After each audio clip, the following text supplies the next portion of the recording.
Hello and welcome to Taskmaster Talks with Kevin Sullivan. I'm your host, JP John Paz. Of course, joining me, the star of the show, the former WCW and ECW World Tag Team Champion, one of the greatest minds and bookers ever in the history of the business, the Games Master, Taskmaster, the Devil himself, Mr. Kevin Sullivan. Kevin, how you doing today, sir? Excellent, JP. How are you? Doing good, doing good. Can't complain. We're getting to the end of summer here, which stinks. But what do you think about just the current regime in WWE and Triple H? Because every week almost they were getting 2 million viewers, and when Vince was at the helm, they're looking at 1.6, 1.5, 1.7. So I don't know. Is it Triple H? Is it just they needed new blood? What do you think about it? I think it's a little bit of both, but I think it's because of Triple H. I mean, if it was one time they went to 2 million and then dropped back, I'd say it was a curiosity factor, but obviously he's doing something right. And sometimes a change really helps the company. It's been in we talked about formulas before and patents, right, John? This has been the long time same pattern, so it's good. I'm glad. I'm glad. I want the business to do well. I hate when guys bemoan and love to criticize. Hey, it should be healthy, and I'm glad it is. Were you friendly with Triple H? I know obviously you guys crossed paths in WCW, Yeah, but yeah. I mean, I didn't have the little bit that I knew of him. I really liked him. I knew he had potential, and was very smart from the very beginning. with him, was it kind of one of those things where he wanted to leave WCW at that point, or did you guys just release him and let him go, thinking that maybe he wasn't going to become a star?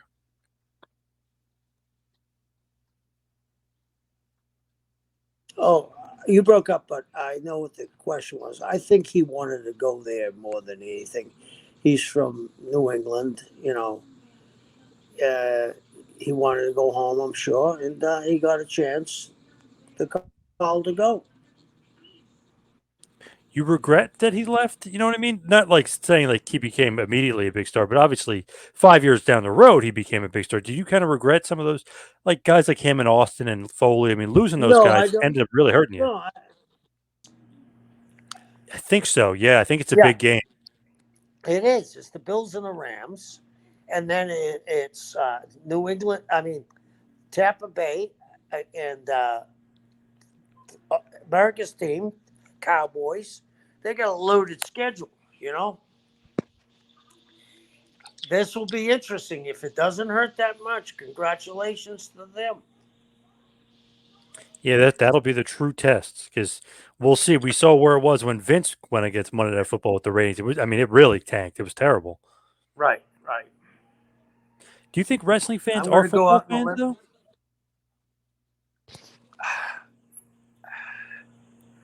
I think that when it fell, that they actually during Vince's era that they backed off, knowing they just projected in their own head, well, we're going to drop off, rather than load the cards up. They Right. backed off. I think Hunter's smart enough to load the cards up. Now you said you're going to make a bold prediction.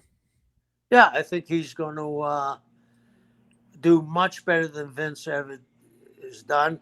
And I'm going to tell you, by the sixth week of football, he'll be back over 2 million. I'm going to say 2-4. Wow, pretty bold. Very Yeah, bold prediction there. yeah, yeah. What do you think though? Like as far as the excuses that they put out there, though, I mean, shouldn't you just put out the best show and hopefully people watch? I mean, back in the obviously the Monday Night Awards days, it was different. You guys were doing better than football, but I don't know. It definitely feels like excuses are like the big thing nowadays for whatever reason. Well, aren't we a country of excuses right now? Seems like it. I mean, both. We're a divided country. Both sides make excuses about everything, right? Everybody's pissed off at one another. I saw what was it?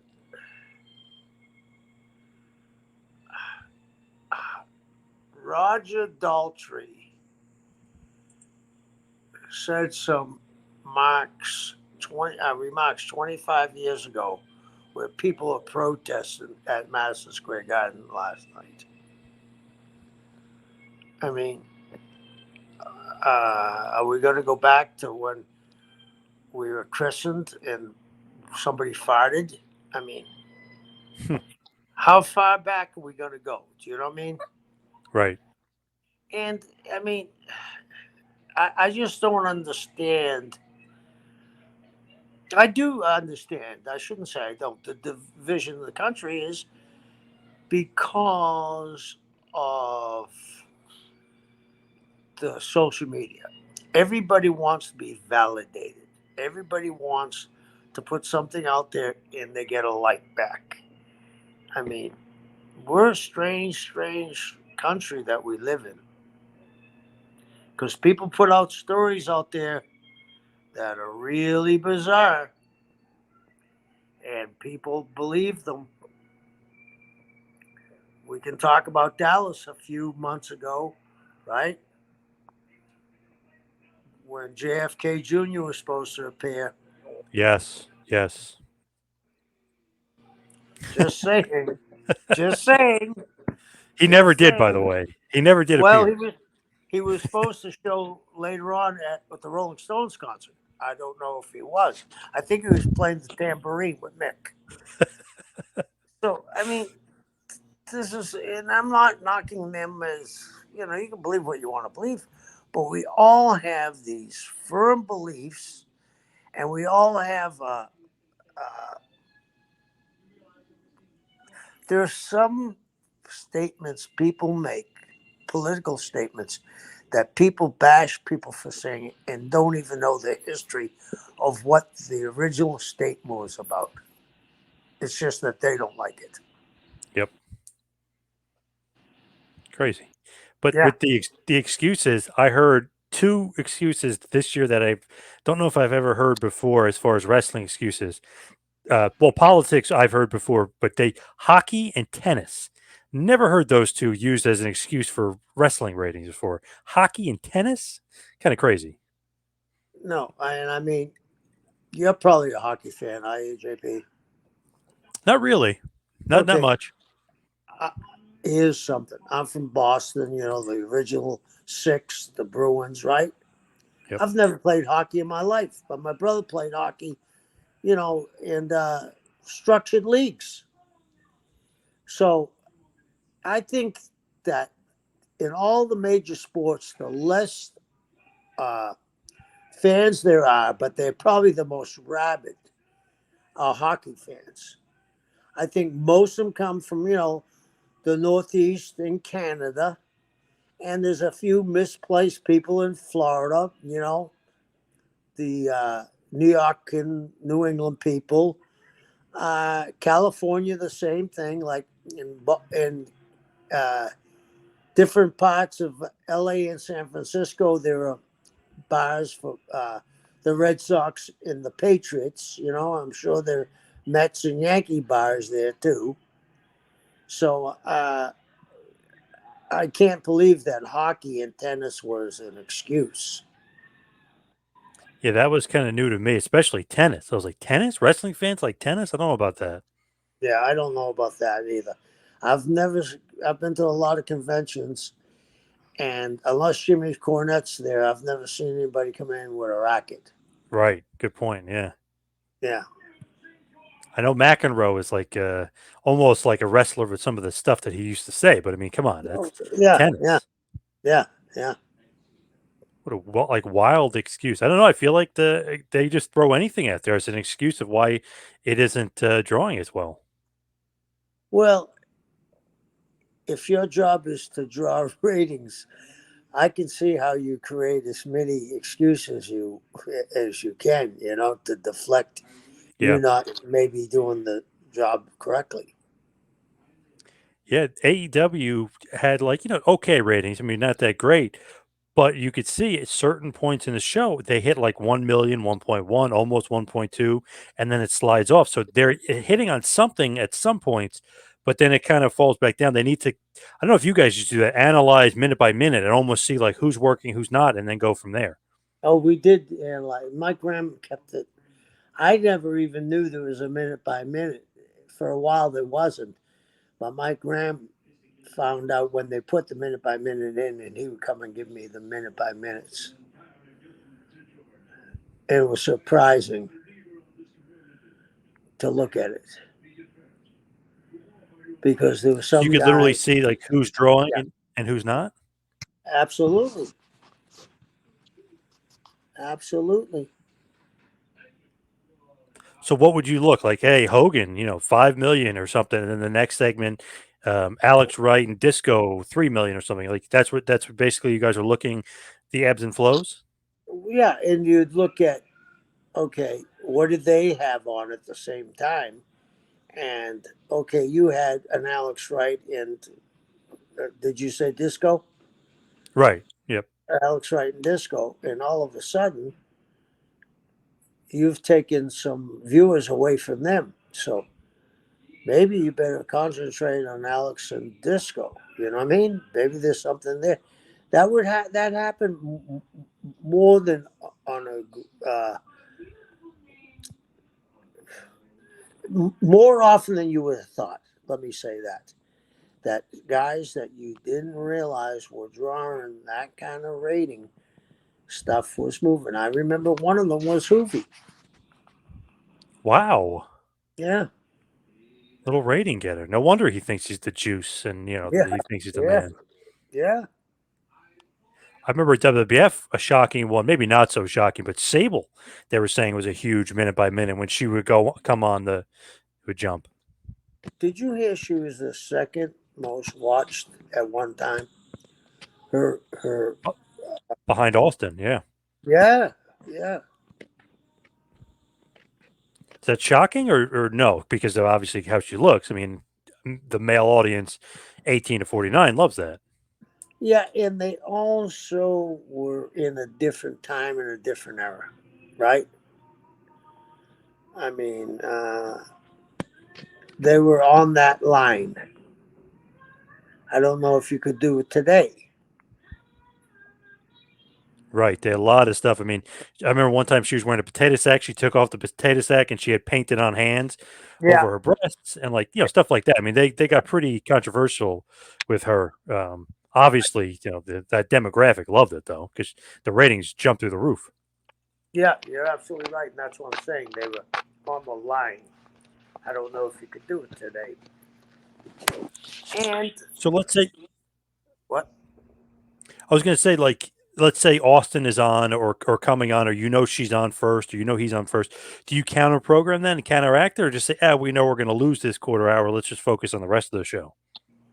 No, my thought is you're not out there to lose any rounds. You know, this is going to be a 15 round fight. You better throw your best, even if you're going to get your ass kicked in the first round. Go out and throw as many punches as you can. Another thing, it's a great point. Another thing I wanted to bring up real quick before we get into New Blood Rising was I kept seeing all over online and even from Chris Benoit's son about Chris Benoit should be in the WWE Hall of Fame. Just wanted to get your opinion on it. Do you think that would never happen, right? I mean, Chris Benoit in the WWE Hall of Fame, is that crazy or what? I'm not going to say it's crazy, but again, it's a corporate entity. How do you explain it to the stockholders?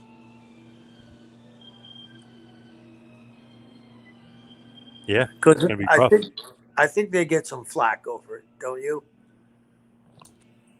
So Oh, big there. time. So I mean, he was one of the greatest performers of all times. Everybody knows that. Should he get validated maybe later on down the line when they're maybe not as beholding to the stockholders? You think he deserves to be in? As a wrestler, Yeah, he was one of the greatest of all times. no doubt. I totally agree. Yeah. And I saw people online were not getting on David Benoit's son, but he's kind of saying, "Oh, he should be." He's kind of defending him, but they're obviously bringing up what happened. But I think he's just talking about his body of work deserves to be in the Hall of Fame, not him as the person, obviously. Well, it's kind of hard to separate that, don't you think? Yeah, I think for the fans, it definitely is for sure. Yeah. I can when I watch it because I still watch his matches, but I Yeah, think for a but lot of fans, yeah, yeah. But I understand where David's coming from. This is dad. Is he training to be a wrestler? I heard he was, but I don't remember who he was training with. But I heard he was training. Oh, good, good. I wonder if he'll get a fair slack, or if because of his last name, he won't get booked anywhere. I think he'll get booked. I think he'd get booked. Would you book him? Yeah, absolutely. Absolutely. If he works hard, in the Bible it says the sins of the father fall upon their son. But come on, we gotta understand, you know, that child has been through a lot of trauma. If you could do something good for him, it'd be good. You know. Yeah, definitely. I Yeah. also saw a lot of people saying, and I was, I don't know, not shocked by it, but I guess it's an opinion and you can have your own opinion. But a lot of people were saying Eddie Guerrero was a better wrestler than Chris Benoit. To me, no way. Not even close. Not that it wasn't close. I mean, it's very close, but I would say Benoit was better than Eddie, wouldn't you? I'm not sure about that. Really? Wow. Who you got to put everything in, right? You put everything a wrestler does in, right? Right. Who was a better interview by far, Eddie or Benoit? Eddie. Yeah, By I far. was kind of I was focusing on in ring, just in ring. You But can't do that. You can't do all right, that all right. because the interview is as important as the in-ring work. Latino Heat, definitely great character, obviously Yeah, too. Great yeah, character. yeah, yeah. And What that's about? not what. Go ahead. Oh, I'm sorry. What were you saying? And that's not knocking Benoit's work. In-ring work, he was as good as anybody that's ever been in the ring. But his interviews weren't as good as Eddie's. No, not even close. Not even close. Yeah. Just in ring. Who do you think was better? Very close there. Very close. Very close. I think Chris was much more intense, but Eddie was overall a smoother worker. Chris was much more intense. To me, it's like you just name random guys, and it's like, could Eddie have a good match with them? Maybe. Could Benoit have a good match with them? Yes. Like Sid, yourself, Macho Man, just like random guys that Benoit had all these Ming, just random guys you would think like, oh, let's see if Benoit, and then he has an awesome match with them. So to me, I always kind of put Benoit a little bit above Eddie in ring because he could just have a good match with anybody. Oh, okay, but you have to have someone to draw the house. Hmm. What draws the house? At that point, the There. NWO. No, no. What I'm saying is, we've had guys that could do great interviews that work was not good, be Yeah, huge stars. true. When when Eddie was that Latin Heat, those interviews were the best on the show. He was must see TV, Yeah. and he was more than just the hardcore wrestling fans that buy into in ring work. They wanted to see what he was going to say, how he's coming down in that car. You know, him and Chavo, him and Classic Chavo, all that. Yeah, I could see character wise, there's no doubt about it. His character was awesome. And those promos were great. Even when he's feuding with Lesnar, he had a great feud with Lesnar. Those promos back and forth were great. I mean, yeah, he was, as far as a character, definitely above Benoit for sure. But Chris was a great character too. But hey, you couldn't go wrong with either one of them, that's for sure. All right, I'll And take they had terrific matches with one another. Yeah. Oh, unbelievable. I'll Yeah. take um I'll take Benoit. You could take Eddie, I guess. No, I think that as a worker, I'm talking about all over package. As an intense worker, no one beat Chris. But the interview, I'd have to go with Eddie. Did you ever wrestle Eddie? Yeah, when he first started in Florida, I wrestled him a little, But couple of never in times. WCW. No, no. Why is that? You should have got in the ring with him there. I mean, you're booking it. You should have Yeah, wrestled him. I don't know why. It just never came up. But Eddie was terrific. I mean, they all were. They all were. All those guys at the time were really super. I remember there was a match. I think it's '89 when Funk is in NWA WCW, and he has an awesome match with Eddie. I mean, he gave him a ton of offense. He must have loved him. They actually brought Eddie in to do the job for Terry. He was not in the territory, Right. and Terry wanted Eddie to work with Eddie. Were you shocked that like he gave him that much offense? Because this is like kind of an unknown in 1989. No, you no, you got to realize Eddie's dad was ran El Paso as a territory where the Funks worked. That would be like Terry going to Florida and giving Mike Graham a great match. This is about wrestling history. Nobody knows that Guerrero was the light heavyweight champion in Mexico for years, was the promoter in El Paso, and ran El Paso as a territory one time. And the Funks worked for them. So is he going to give Eddie a good match? Yeah, because he knows Eddie's a fabulous worker. But the history, he knew Eddie since he's been in diapers.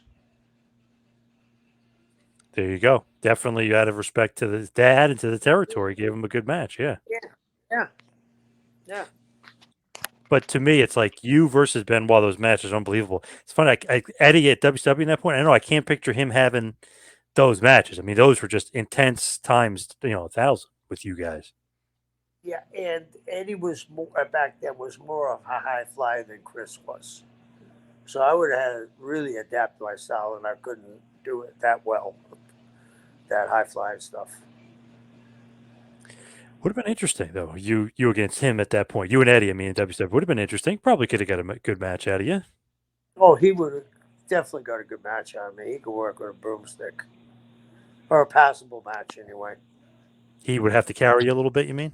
Oh yeah, not just a little bit; it'd be a load. So you're saying Benoit carried you too? Well, I think I played off of Chris as well as he played off of me too, because our styles were very similar at the time. All right, let's get into the topic at hand. New Blood Rising, which was held on August 13th, 2000, Vancouver, British Columbia at the Pacific Coliseum. The attendance 6,600. The tagline, "Our time is now." The pay-per-view buys only 85,000 here for New Blood Rising in August 13th of the year 2000. So that is not good. Where are you at this point? I'm either diving on the reef off Isla Morada, or I'm fishing for tarpon in the back country. So I'm guessing you didn't see this pay-per-view. No, no. I'm shocked that you said Vancouver. I didn't know they ever ran Vancouver. Very weird because they went from every year in August for the 96, 97, 98, 99. Those 4 years was all Hog Wild or Road Wild in Sturgis, and all of a sudden they cut that off and it's over, and now they're in Vancouver, British Columbia. Very weird. Yeah, yeah. Do you have any idea like what happened with Road Wild or Hog Wild, or not sure what happened with that relationship? I have no idea what happened. No, No. Because this is just a big change all of a sudden here, and obviously Bischoff is gone at this point because we've talked about this before. Bash of the Beach 2000 with Hogan happened, Bischoff is gone too. So this is a specifically just Russo show here. Eric isn't there either. So yeah, that would be maybe Eric had the key to the Sturgis venue. I don't know. Definitely could be. It could be because Bischoff's not there, and maybe they moved on, or maybe he was gone really before that, and then came back up for a little bit, and then is gone again. So that could definitely play a factor. What do you think about 85,000 buys? That's it. I mean, it wasn't a success by any means. I don't think. No, not at all. Is that just very telling? You think of just where they were at this point? What do you think? I think it's very telling that it's Yeah, just not whatever they're doing isn't working. that's what I'm saying. I mean, the proof is in the pudding. If you have a restaurant and you have a line outside, or at least you're busy, you can be successful. But if you have a line, no line, and you have four people a day, you're going to close your doors pretty quickly. WWF SummerSlam 2000, which was obviously during the same month, did 570,000 buys. A little bit bigger than 85,000, huh? By 485,000. Holy crap. I mean, obviously, most of the WCW fans ordered, or no longer WCW fans, now the WWF fans, they all ordered that pay per view, it seemed like. Yeah, it would seem like it. Seemed like they weren't being able to swallow the shit that WCW was serving them. So, really, with New Blood Rising, it's almost as if the New Blood is kind of gone because there's the Millionaires Club, which is Hogan and Flair and Sting and all, the quote unquote rich guys, Luger, etc. And then there's the New Blood, which is the franchise, Billy Kidman, Lance Storm, Jeff Jarrett, supposedly all the quote unquote new guys. But it's almost like that already You're passed. breaking up really bad, Pete. Oh, can you hear? You okay now? Can you hear me now? Now I can hear you now, yeah. Okay. So it's almost like the New Blood Rising pay per view itself is almost passe because they already did the New Blood.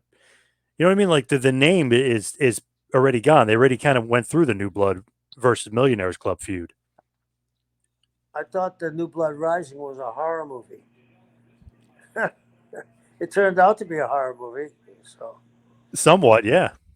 yeah, I mean, and then you make a Millionaires Club from the NWO.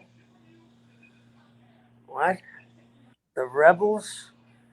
Oh, Fidel and Shay have given up their tanks and their fatigues for boss clothes and moved into the presidential palace and they have ordered Dom Perignon just like Batista. Okay. Well, I mean, what the hell's going on? These were the terrorists, right? These were the bad guys. This was Scott Steiner off the chain, wasn't it? Yep. Hello. That would be like watching. I watched it the other day for the first time. The Expendables, right? All dressed up and being detectives.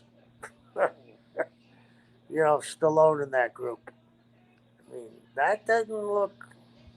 And then you're going to have the younger kids beat them up after 4 years that they've destroyed everybody, including Goldberg. Go ahead. I'm buying it. Yeah. I don't know. To me, it almost was like, wow, they were trying to make the Millionaires Club the heels. They were trying to make Hogan and Flair and Sting and Luger and Sid and those guys and DDP. They were trying to get, for some reason, it just seemed like they were trying to make them the heels at first and have the New Blood be the baby Well, faces, and it didn't work that way at all. The fans were cheering all the old guys. well, let me ask you something. Does it smell like, if it walks like a duck, if it quacks like a duck, it's usually a duck, right? Does this look like a sitcom to you? Trying to get rid of the old guys. See, that's what it looks like to me. Yeah. They buried Rick in the desert, right? Yeah. Yeah. I mean, you don't have to be a psychiatrist to figure that one out. They've been trying to get rid of Rick since 1989. He just had his last match, his next to last match, right? Yep. Yeah. To me too, it's like Hogan feuding with Billy Kidman. Like, oh, we're trying to elevate Kidman. No, I think they were trying to bury Hogan a bit there too. I mean, that's just a terrible feud for Hulk. And I like Kidman, but I mean that's an awful feud. Do you think people remember that? That feud, barely. Or if they do remember it, they hated I it. have never had anybody ask me about that feud. You know, it's funny whenever it comes up because the big event when WWF had it in '86, everybody always talks about Hogan Orndorff. Hogan, and then you'll go a few years later, Hogan Savage, or and you go to '87, Hogan Andre. I mean, they talk about no one talks about Kidman Hogan. You're right, that's true. Yeah. It's like they didn't even accept it in their head. And they fought two. Hogan's not on this show, but they fought two pay-per-views in a row. So it's like, man, they just are hammering home this Hogan Kidman feud that nobody wanted to see. Right. Could have used Mike Awesome in that spot. Imagine Hogan versus Mike Awesome, his nephew, quote unquote, his nephew. I mean, that would have been something. Somebody decent for Hogan to feud with, but not Billy Kidman. I do not think that Austin was his nephew. I think they were related, but he wasn't his nephew. I don't think. I know Horace was his nephew, Yep. but I know his family pretty well, and that Horace was his brother's son. I don't think. I think Mike's a cousin. I think Mike is related to Horace's wife or something. Wasn't that the case? Something like that. Yeah, it's one of those once removed thing. Yeah, you're right. So Hogan probably saw him at some parties and stuff, but Yeah, yeah, they're not. Yeah, yeah, they're not blood. Yeah. yeah. So as far as New Blood Rising is concerned, this pay-per-view is I don't know, we'll get into it, but there's a lot of weird stuff going on here, and I definitely want to get your opinion on it. But it starts off not so bad though, because we have a golden record ladder match, which is kind of silly, but 3 count which Evan Courageous, Shannon Moore, and Shane Helms with Tank Abbott, they're pretending they're like the Backstreet Boys or whatever, like the groups of the time, the boy bands of the time. So it's not a bad gimmick per se for heel heat, right? I mean, that's kind of a decent gimmick. Tank Abbott in a boys band. Well, I have to that's disagree the with silly you. part. I'm saying the 3 guys in 3 count, but Tank Abbott with them is bad. Yeah, Horrible. That kills it. You can't say I had a pizza and the first half was delicious, but the second half they spilled cat urine on it. did you ever see him That's my dancing and singing the boy band theme song? Have you ever seen that? no. I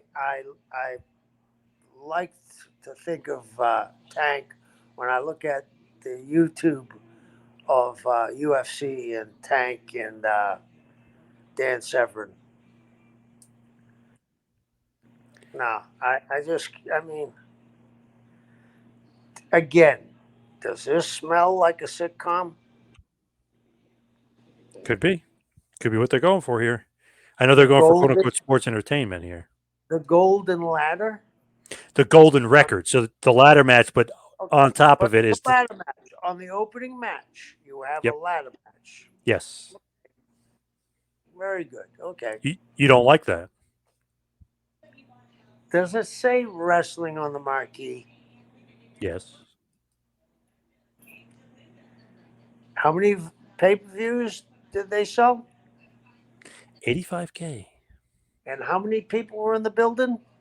6,600. Long way from Goldberg Hogan, 44,000, isn't it? Oh yeah. Something's wrong. Somebody got turned off. It isn't Eddie and Chris against each other in the opening match, or Hoovy and Ray in the opening match, or uh, Booker and somebody else in the opening match, or the Harlem Heat versus whoever on the opening match. You start with a gimmick match, and where do you go from the gimmick match?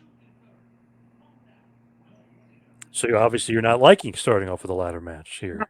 no, no. So where's the second match? What is that? A fire match? Just a regular old singles match. So you put the gimmick match on first. Don't push it. Coming up next, we got this match that nobody's had before. So you open up with it. Okay. Yeah. Kind of Shouldn't just the announcers have a chance? Shouldn't the announcers have a chance to push something?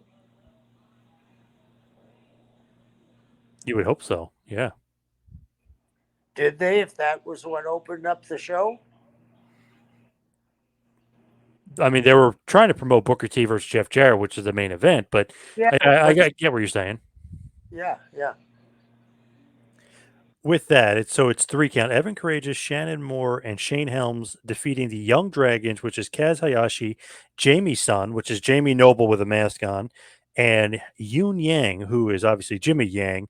The match goes 11 minutes 30 seconds. It's actually pretty good. Just a spot fest, crazy spot fest, but it's actually pretty good.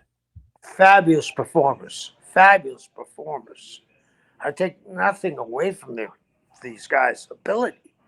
It's just put into that silly shit. Hmm.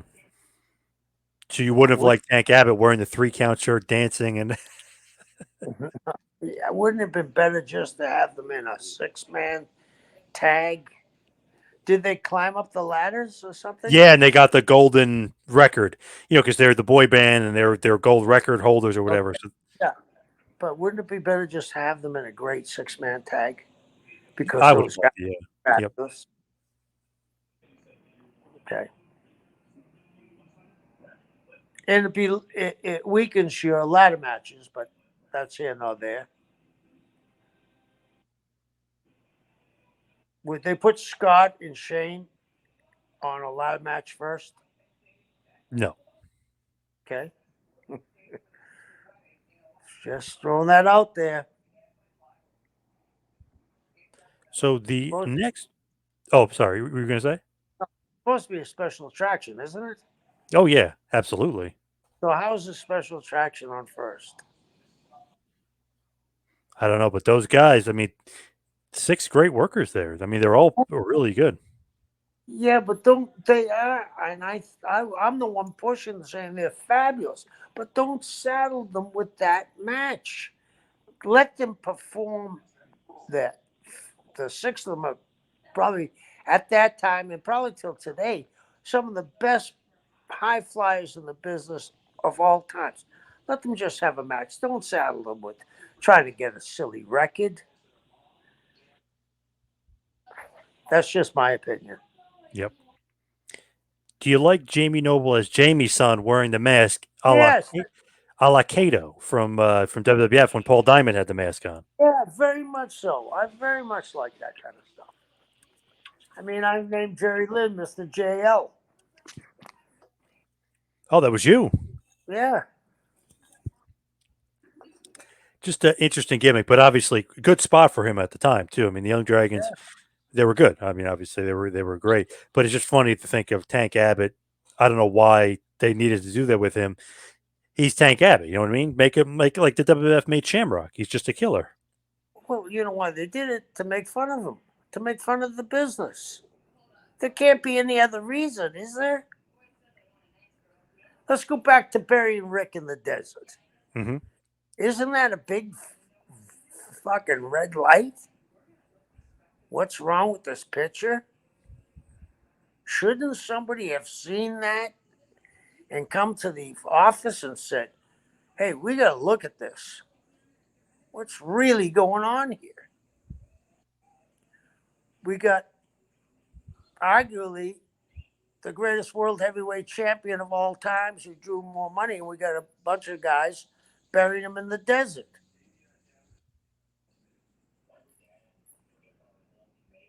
Do you think he Does was that aware? seem?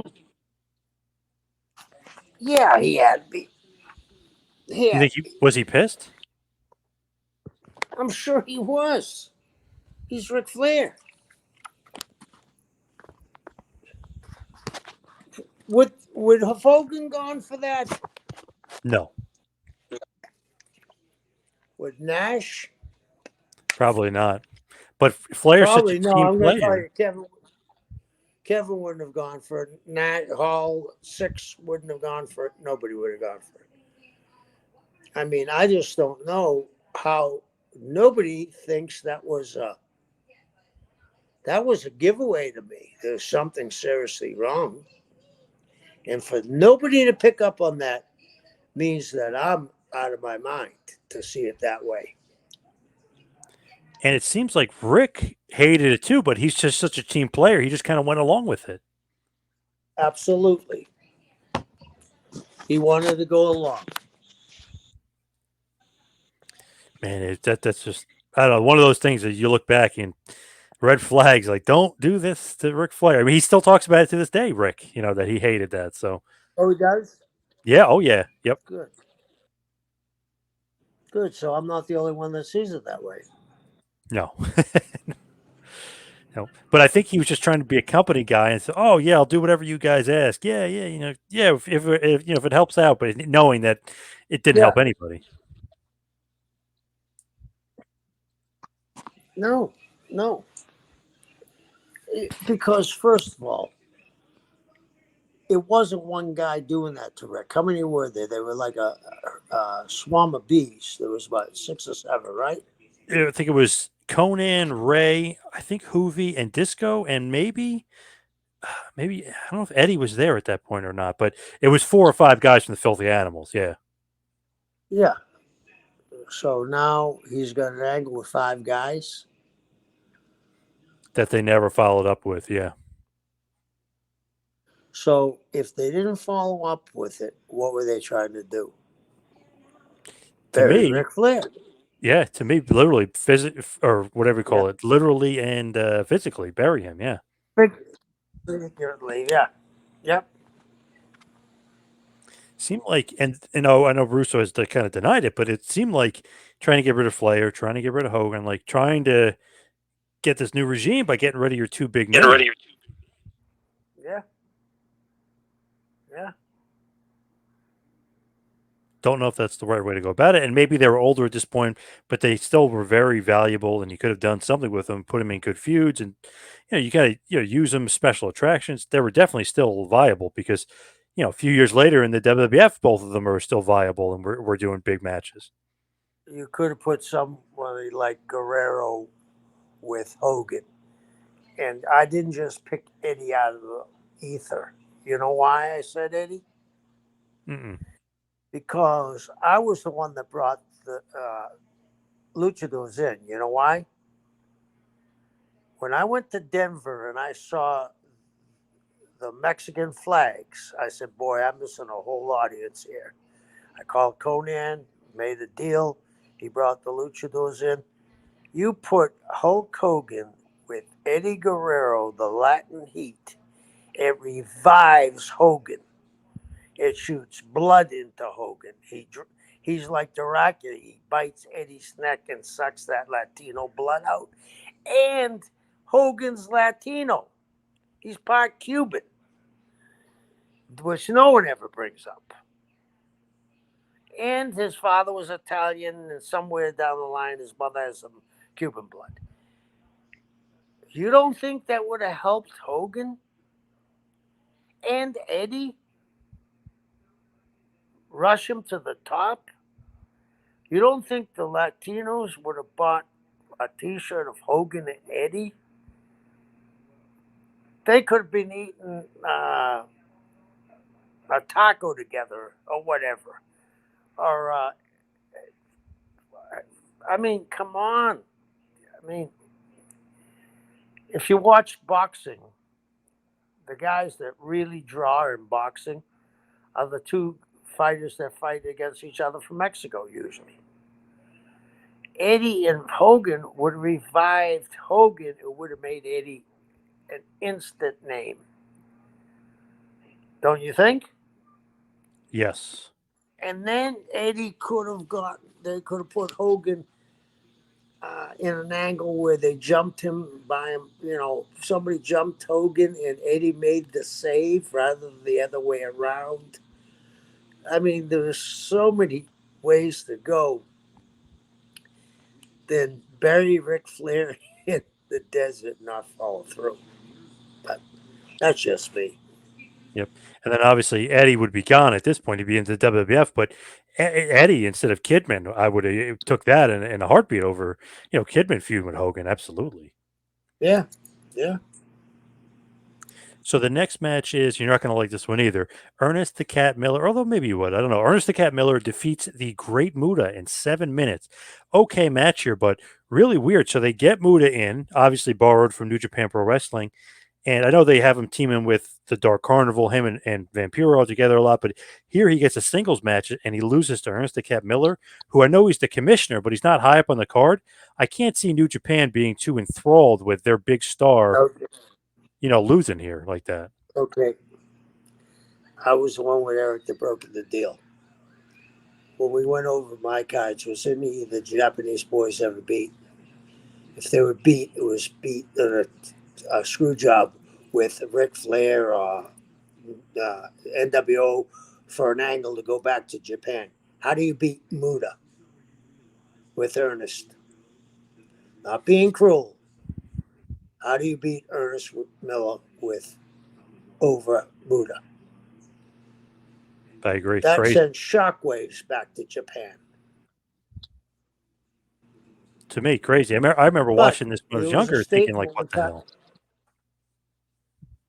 I thought there was one time a lawsuit when somebody that was a booker said he didn't care about the Mexicans or the Japanese. Yes. Yes. Yep. Sonny Ono had a Right? lawsuit against him. Yeah. Yeah. And no, he wasn't the only one. But yeah. So that's the thought process. Because, man, I remember as a very small kid, Muda in WCW NWA, thinking this guy's awesome. And then, then he becomes a huge legend. And then we fast forward to 2000 and he shows up WCW. I'm like, yes, this is awesome. Here we go. He's going to dominate. And he loses to Ernest the Cat Miller. Like, what the hell? I gotta be truthful and say why it upsets me so much. I broke Muda into the business in the United States. They handed him to me, and I called him the White Ninja. I was there from the beginning when he first came to the States. I was well aware about taking care of him. I mean, he was just brand new in the business, and I never beat him in Florida. And they were very appreciative of that. And I was the one that was over there. We broke the deal. How? And he was the former NWA champion. He had been the IGPA champion numerous times. That's just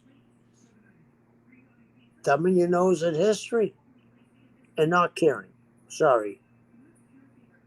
Yeah, I mean, geez, he was feuding with Sting from like 89 to 91, 92 ish, and Sting hardly beat him. You know what I mean? It was and Sting's the number one guy pretty much. So, I mean, weird, like the different years of screwing him over, many years later.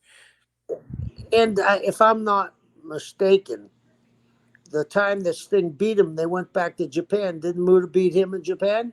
Yes. Certainly Yep. did. Yeah. Yep. So they just traded on the home court. To me, I don't know, like, I guess you could kind of make an excuse and say, oh, he slipped in a There's banana no peel, excuse. Sorry, but yeah, JP. I hate it. You can't give me an excuse. Sorry, brother. Politically, that's not right, first of all. You don't do that to a company that's giving you $1 million. Sorry. Huge Japanese legend, second match, and they give him no respect, and he loses to Ernest Cat Miller. His run in WCW, if I was New Japan, which obviously they ended it pretty much soon thereafter, but I mean, they had to be furious with some of this stuff. I'm sure they were. I know them very well. I knew them very well. And it's not like he's just some Japanese guy that has no background. Everybody knew who he was. This is the As soon as he comes NWA out, everybody knows champion. who he is. Didn't he beat Rick? Rick beat him, but he had a main Yeah. event match against Rick. Yeah. Yeah. I mean, this guy was the first. Uh, Bobber had won the NWA title for like 5 days, so two different occasions. But he was the first guy to win the NWA championship from Japan for any length of time. And then you do this to him? Very, very strange. It was almost like, Rooster, whoever was writing this, like they didn't even know about the history of the lineage of the guy who was already over in WCW many, many times over for the last, 11, 12 years up until that point. So, they were very aware who he was. I mean, when he gets out, everyone, the crowd knows who he is. So it's not like a shock. You're like, oh, nobody knows. That's the thing that pissed me off. Like everybody knows who he is. So you can't make an excuse of, oh, maybe he's not that well known to the American audience. Yes, he is. Well, it seems to me if there was a lawsuit where the booker said he didn't care about Japanese Mexican wrestlers or Hispanic wrestlers, there's something wrong. You couldn't say that today in this woke environment, could you? No, not a chance in hell. Nope. Yeah. So then we have the next match. You're going to love this one. They call it Judy Bagwell on a pole match, but it's really Judy Bagwell on a forklift Ah, match. She literally is out there with a buff T-shirt on, and well, not buff T-shirt, but she's worn that before. But she's in her garb, I guess, or her dress, her outfit, but she's on a forklift. ah. How did they ever get 85,000 people to buy that pay per view? There was a gun pointed to their head. Wow. Literally insane. I don't know where this idea came from or why, but Chris Can and the phrase is all over the place. Chris Cannon always says Judy Bagwell on a forklift match, and it's a funny phrase, but it's one of the things where you see you're like, wait a second, that's real? Okay, Like that actually happened? Wow. okay, let me ask you something, and I've asked you this about 4 times. Does this seem like a sitcom to you? This definitely does. Tank Abbott is singing and dancing, even though he's one of the toughest guys in the world. Great Muta is being disrespected and loses, to basically a mid card guy, and then Judy Bagwell's on a forklift. Yeah. What did they do for the finish? So you get this: David Arquette tries to cheat. David Arquette comes out of nowhere and tries to cheat. Buff thwarts him, and Buff ends up beating Canyon in about 7 minutes to get the win. But to make it even funnier, it's like, oh, we'll throw David Arquette out there. It's like, what? Is David Arquette? Does I'm familiar with David Arquette. Yeah. Yep. Doesn't he do a lot of comedy in his movies? Oh yeah. Yep. Wasn't he in Scream? Yep. Uh, Boy, I'm going to ask you again. Does this seem like a sitcom to you? They're trying to make it into one. Yeah. And it's weird too, because where did he even come from? I know obviously he's a former WWE champion, unfortunately, but where the hell does he even come from as far as his feud? I have no idea. But he's out there. He's trying to interfere. Yeah. Man, Judy Bagwell on a forklift. Can you believe that? Crazy. What a crazy time in WCW. Yep. Would you ever book Judy Bagwell on a forklift? Nope. Would you ever book Judy Bagwell? Period. I don't know if you have I before. thought, no. No, I never did. But I'll tell you why. I saw Tommy Rich die a horrible death in Atlanta when he was hotter than anybody in the country against Holly Race. His mother was at ringside and she reached in and scratched Holly. It was work, but she scratched him. The building went boom.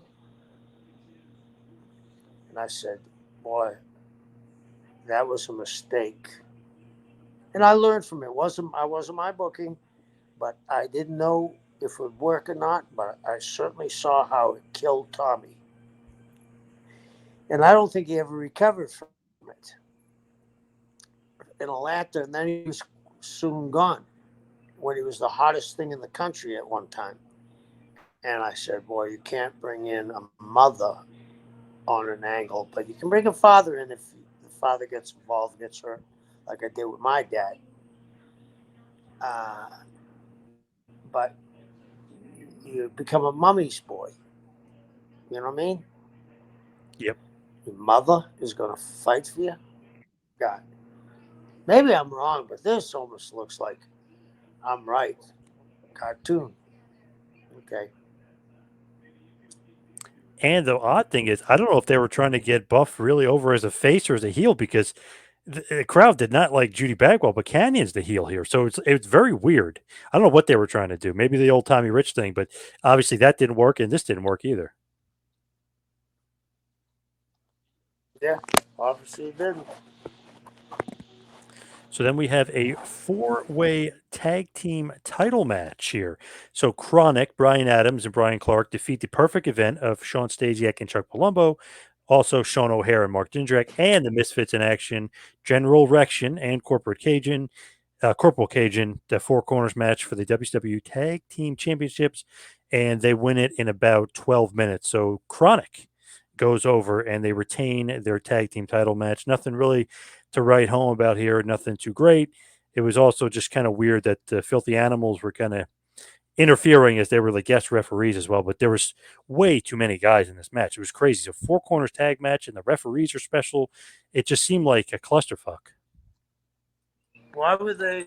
Why were the filthy animals special referees? To me, I have no idea. It makes no What sense. I was don't the even remember angle that why. you need a special referee? I have no idea, but it was almost like get What was them the on the angle you show. need a special referee? I have no idea. You break it up, JP.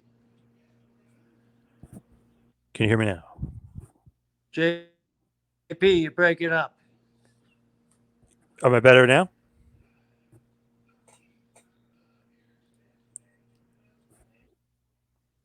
Good. You good now? Yeah. Okay. Um, no idea, but like Rey Mysterio, Juventud, and Disco and Tigers, special guest referees, it made it for such a clutch. There's like 20 people out there in the ring. You break it up again. JP,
Oh, we were saying the match definitely didn't need special referees or whatever. I mean, there's like 20 people in the ring. Why? Why? But why are they there? Isn't a special referees because there's been a problem earlier matches? Yep. Why are they there?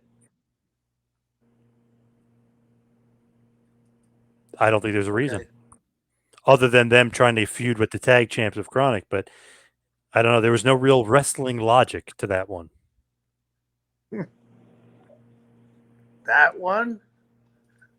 Let's go back to Muta. That one. Okay. Speaking of Muta, him and Vampiro come out during this match and they try to interfere.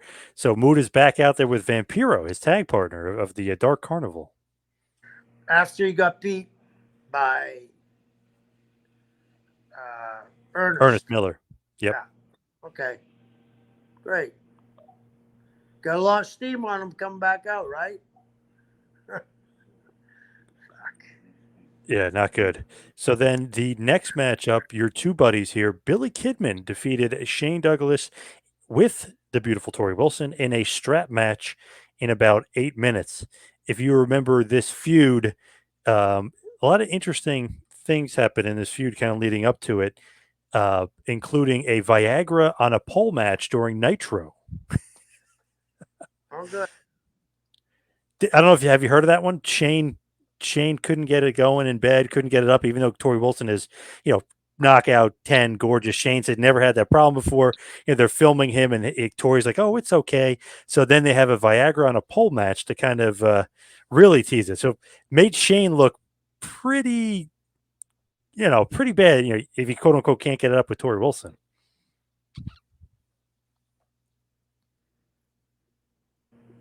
I'm going to ask you this last time. You're hard to change. This doesn't sound like a sitcom to you. Oh, it does. Yes.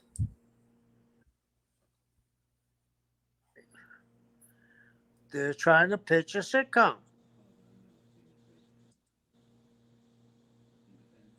right? Yeah, it's definitely possible. Hello? Yeah, definitely, You're definitely trying to cut possible. this up and take it around and show it yeah, that's my take on it. And How Shane and far Kid, away from wrestling is this? yep. And Shane and Kidman, I mean, they tried to have a good match during the strap match. It was okay. It wasn't bad, but they're giving it their all here. I just don't think they're given good creative material as far as the build up in the feud. Shane takes kind of Tori Wilson away from Kidman, I guess you could say, but it was just, I don't know, weird stuff with Viagra and a pole and everything that led into it. Yeah, sounds that way. So you're against having a Viagra and a pole match. Yeah, I mean, there's got to be some logic to it. You know what I mean? And here's a guy that you're talking to that had bones around his neck and conjured Mark Lawren from the ocean. There's got to be logic in it. But if you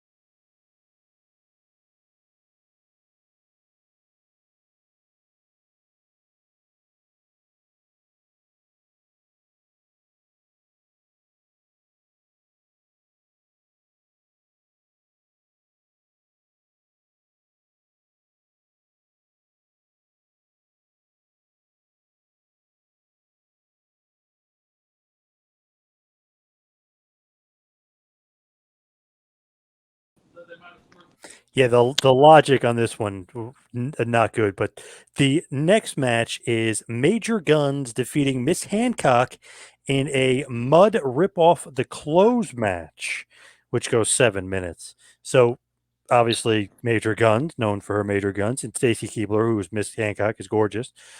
They're having a mud match where you have to rip off the other's clothes. This would not fly today.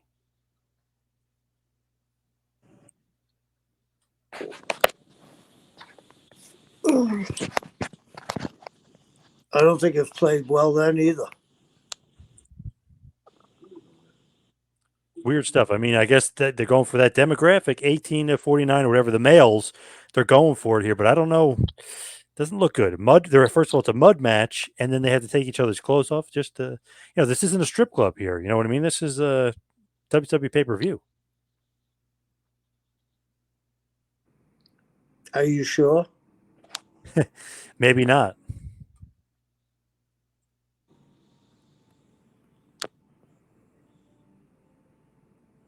Not good. I don't know what to say about that one. So. Yeah, you're speechless. I'm surprised. Yeah, I knew a few of these would get you. This you might be okay with. Sting defeats the Demon in a singles match in about 50 seconds. So squash match victory here for the Stinger.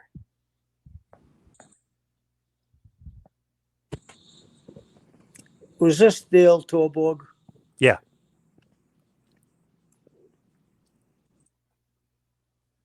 He's a fabulous athlete. They could have got more than 50 seconds out of it.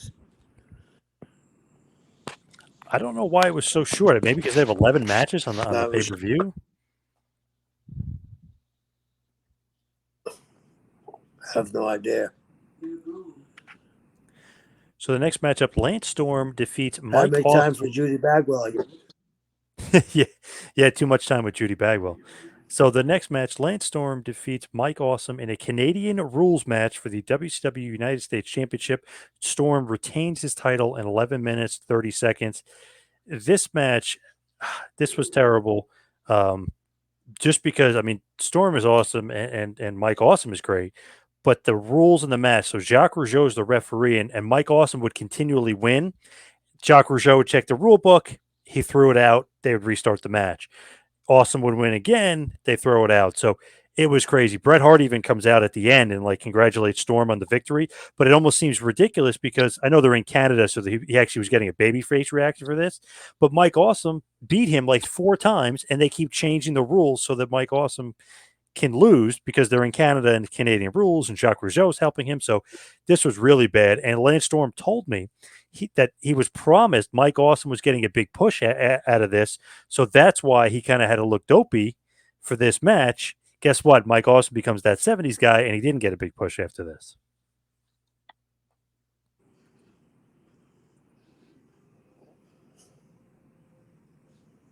I don't want to keep on repeating myself.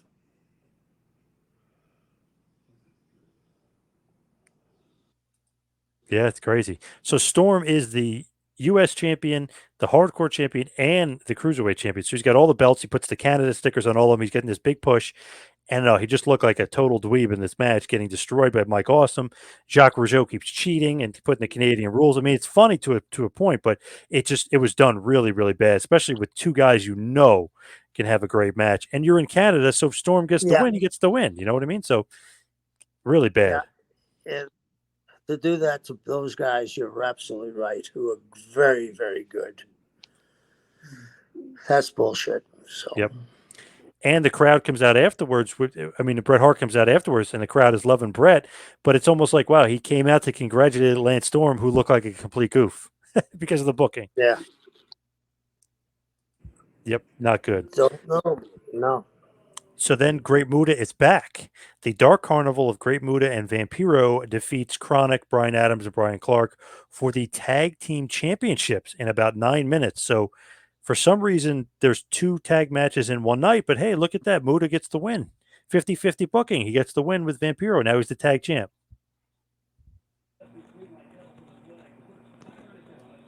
You've lost me completely. I knew you would not like this pay-per-view. I knew it. No, you got me completely lost. Was this the last one they ever did? No, they would go to March of 2001. So, you had about 6 months left. Okay. Then you have Kevin Nash defeating Goldberg and Scott Steiner in a triple threat match in 11 minutes. But you would think like, okay, that's not bad. But Goldberg refused to quote unquote follow the script. So he walked out on the match. Russo confronts him about following the script. He would not follow the script. That's what they say. So then Nash beat Steiner to win in 11 minutes, but they really, really exposed the business, like more so than Vince McMahon ever did doing that. I mean, just crazy, crazy match. And the whole thing was that Goldberg will not follow the script.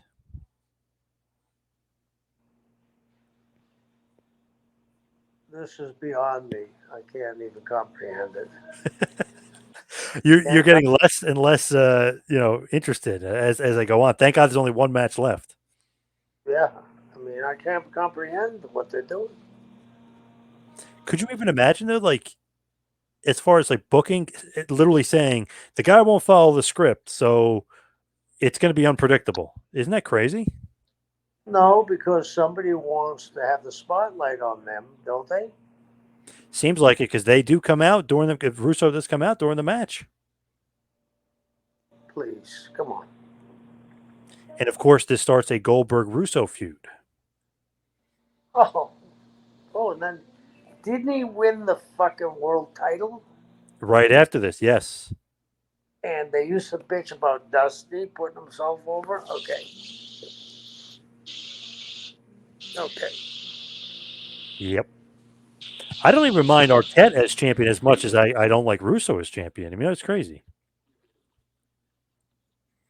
Hey, at least Arquette Yeah, donated all his salary to, you know what I mean, yeah, to Brian Pillman's family and stuff. So, yeah. Pillman's widow.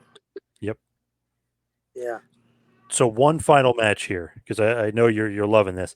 Booker T defeats Jeff Jarrett in 15 minutes to retain his WCW championship, and actually probably maybe not the only good match tonight, but the only standout match of the night here as Booker T goes over, still champion. Um, but I don't know, the rest of the card probably not so good, but he wins via the bookend. Decent match there. You figured that from Booker T and Jeff Jarrett. Yeah, and really, Jeff's my thought process on Jeff really went through the roof when I saw what he did in Rick's match just recently. Jeff is a very, very, very talented individual who doesn't get the credit he deserves. Very talented and very smart. I always And said him one of and the best Booker would deals. have a good match. Yeah, and him and Booker would have a terrific match. But the rest of it, I wouldn't have crossed the street to watch it. Not a good showing at all. It was one of the things that just kind of helped WCW keep going down the downward spiral. You know what I mean? You look for that hump and try to get back up to the mountaintop, but no, this puts you right back down and crash and burn, if you will. I've seen better independent cards than this. And you can't say talent wasn't good. The talent's there. I mean, you got a bunch of good guys on there. You know what I mean? You got Booker, Jeff, Oh, Nash, terrific Goldberg, talent. Steiner. Yeah, it's Lance Storm. I mean, great talent. Yeah. But you've killed it. Yep. So, And you're wondering why Bischoff didn't want to work with Russo, right? anyway. I mean, it could be the reason right there. Those two, they didn't share the same vision for sure. Yeah. They did, obviously didn't want to work together. Yeah. So you're giving that one 2 thumbs down. Let's head towards the plugs. Follow me on Twitter and Instagram at 2Man Power Trip. Check out the website, tmptempire.com. Follow Kevin on Instagram at Taskmaster Talks. And go to Pro Wrestling Tees, prowrestlingtees.com, and pick up a Kevin Sullivan store. Kevin Sullivan shirt at the store. Kevin, what else you got going on? Oh, I'm going to be at the Cauliflower Alley Club this next month. And I'll be at Outlaw Wrestling at the end of the month. So I'm all over the place. So thank you, JP. You've made me sick to my stomach, but I'll take an Alka-Seltzer and be okay. Thank you, Kevin. Thank you, everybody out there, for listening. See you right back here next week for Taskmaster Talks with Kevin Sullivan. See you next week, folks.